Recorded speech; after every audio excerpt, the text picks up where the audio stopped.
Hello everyone, welcome to Treasure, a channel that is meant to inspire, encourage and empower women around the world. Today we have a very accomplished young lady with us today in the studio. She has a very fantastic topic to talk about today. I want to welcome Adesua Adeniyi to the show. Welcome. Thank you very much, Pastor Glory. Glad to be here. I would like to, do a brief introduction. Adesua is a director of R&D business performance at a large pharmaceutical company here in California. She has over 20 years of experience in corporate America and also in biotechnology, as well. And she's also had the opportunity to lead other avenues, other areas of business management as well. And also this include financial. She's a champion of diversity and inclusion effort, both internal at her company and effort strategies to change the narrative of minority women and women of color within the healthcare industry. So she's well accomplished and she's well versed in the area that she'll be talking about, with us today. And welcome, Mrs. Adesua Adeniyi. Welcome. And today we want to talk about how racial biases influence the confidence of minorities at the workplace. So, and no other person is well versed in this area to discuss with us today, other than Adesua Adeniyi, because she understands this very well, being an African American woman in the corporate world, and also leading other group of minorities, women, which she champions this cause as well. So she is well talented in this area and well knowledgeable. So we are here to kind of like tap into that knowledge today and see how this can help to influence and improve the lives of others, especially immigrants and minority in the corporate world. So welcome once again. I would like to start by asking, do you believe that there's racial biases or inequality, at the workplace as it relates to minorities? And if so, do you think these racial biases, if they negatively impact African Americans or the confidence of African Americans, at the workplace? Please go ahead. Absolutely. There is definitely racial bias and inequalities impacting African Americans, immigrants, people of color in the workplace. That goes without saying. The research is out there. We have our personal experiences to reflect back on. Indeed, it is impacting us. And I think the added question you asked was, how is it showing up? Yes. I mean, it's showing up from the minute you walk in, and you can feel that attitude sometimes, right?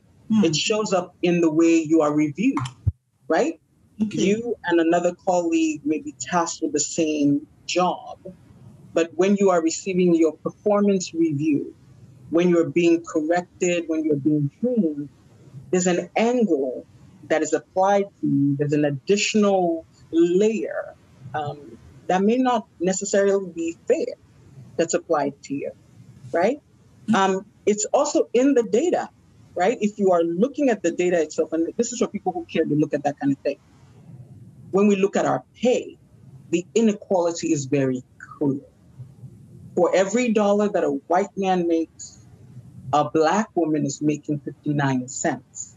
That's a significant difference. Yes, it is. It's playing out in multiple ways, and you're feeling it in your personal experience, and it's right there in the data. It's right there in the media. Everywhere you look, there's information to back this up. Yeah, and I hear what you're saying, about these racial biases. And so how does it now translate to confidence, affecting, how does it really impact the confidence of minorities at the workplace? Again, I'm going to answer this question because I am a Black woman. And not only am I Black in America, I'm an African and Nigerian immigrant here. Yes. And when I came to this country, in my mind, I was just a girl coming to America to get an education and to just do better in the world. But very quickly, as soon as I landed, it became very clear that I was different, and it wasn't different in a good or acceptable way. You open your mouth and people are saying, well, I can't really hear you. Your accent is so thick. Or how did you pronounce that word? Right?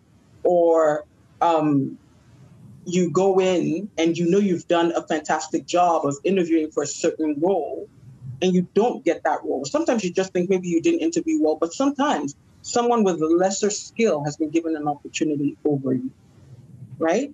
Okay. Or you are in the workplace and you're attempting to do work and you see promotional opportunities, you raise your hand, you apply, and somebody else with less qualifications, less experience is accepted over you,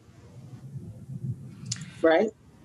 Yes, and I think a lot of people some people can relate to that, as well. And how have you been able to overcome all of that and still, be able to rise, to, pretty much the top of the corporate ladder where you are today? Because people, they want to know that, yes, we know these biases, they exist, they are there, and people come across them, every day, and then they're wondering, like, what do I need to do? How did she overcome all of that? We know it's there. Racial biases are always going to be there, at the workplace. We know that racial inequality, is there. This is always going to be part of, the fabric of America. We can't change that. And however, we know that it's not most, corporations, they advocate, they say it's not tolerated, but we know it does exist. Let's face it. Now, how do we now overcome it? What did you have to do? So some people, once they encounter that, that's the end of their advancement. They're not able to move up, the ladder in the corporate world. They are just like, either they're relegated to the background as a lower level employee, or they just give up, or they lose confidence and say, oh, maybe that position is for certain people? That's a loaded question. It's a big question, and we could talk about it for hours. But I'm going to try to make my response as succinct and as useful to your audience as possible. So it is important for you to be aware that these things exist. And to your point, everybody knows, or most of us are aware that these things exist.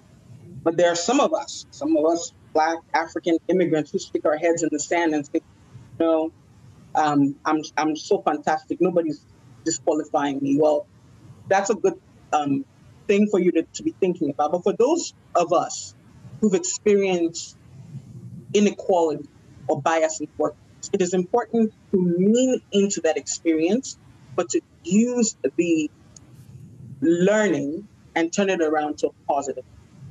So let me give you a very specific example. I had a discussion with a senior leader within my organization. And, first of all, I also want to say I appreciate you talking about how I've really risen to the heights. I'm still working my way to the top, but God is making things possible now.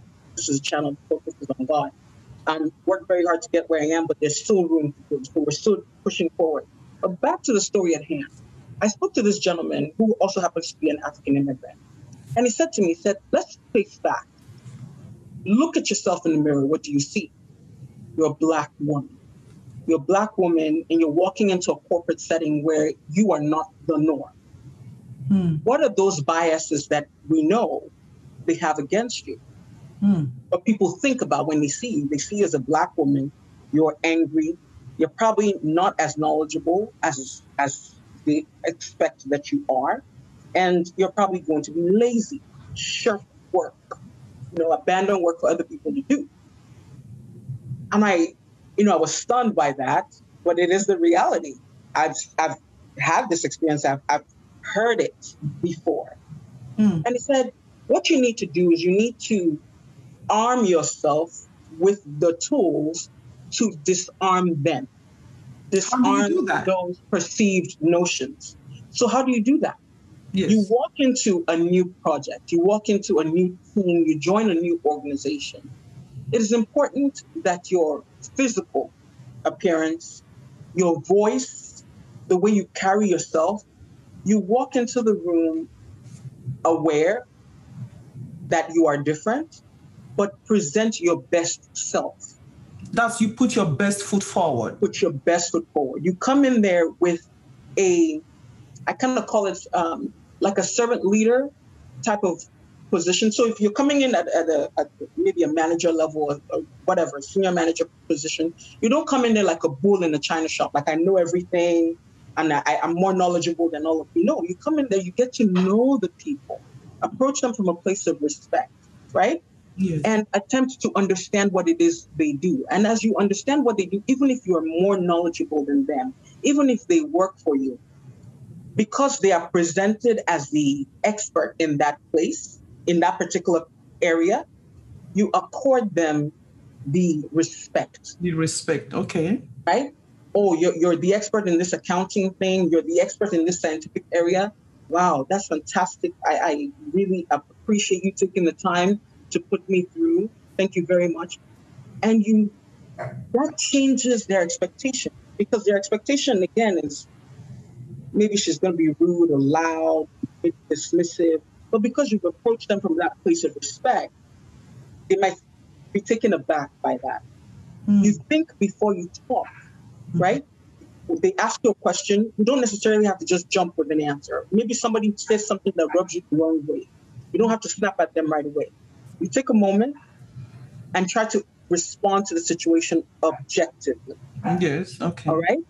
And as time goes on, you build a certain level of, hopefully, trust and respect. Trust and respect. That way, you can begin to hold and, build your position as an equal or as a superior in the workplace, right? So you disarm them by projecting the best part of yourself, okay, that does not, quote unquote, intimidate them.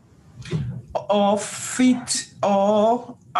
also fit into those biases, notions and biases. Those biases and preconceived notions about Black people. This is how they are. This is how they're expecting you to react, or how they're expecting you to present yourself. Exactly. But otherwise, you put your best foot forward when you arrive. Right. Yeah. Now, I mean, by the way, Pastor Glory, I'm not saying take disrespect. That's not what I'm saying. I'm just saying when you walk into a new space, or even if it's a space you've been going into on a daily basis, you have an opportunity to transform how people perceive you. Yes. By taking stock of where you are and making sure you put your best foot forward. So if you've been going to work and you are loud, lousy sometimes, and flippant in your responses, it's okay to take a step back and say, you know what, starting today, I'm going to adjust my approach. I'm going to adjust my speech. And it may take time for people to see you differently, but they will see that shift in you. And as a result, they will have to shift their behavior to respond accordingly.